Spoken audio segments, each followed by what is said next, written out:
All right, here's a video for quadratic functions about how to go from one form of the equation to another. And this one's all about how to go from standard to factored. And then after this one, I'll show you factored to standard, okay? This one's probably one that you're already most familiar with anyway because of all the factoring learning you've been doing prior to graphing quadratics. So here we have a function in standard form. There's our typical formula it's ax squared plus bx plus c. So what I just said is the generic formula for any quadratic. And so this one's x squared minus 6x plus 8. And if we want to create factored form, well then the factored form of the equation is going to look like this. So notice I was able to prepare two parenthesis groupings big enough to hold two binomials, because when we go to factor this, we're going to create two factor pairs, or a factor pair.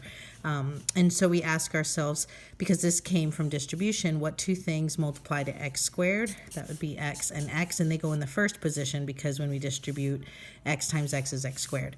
We go to the last position and we ask ourselves what two numbers multiply to 8 and also add to -6.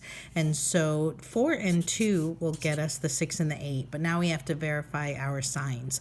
So positive and positive will multiply to positive 8, but they will not add to a -6. That only happens if they are both negative, but we didn't lose the positive 8 because negative times a negative is there, right? So -4 times -2 is positive 8. When we distribute, we had -4 times x and x times -2. That gives us a total of -6x. And so already you're done. You found the factored form from standard form. Down below, also related to quadratics, is one more function.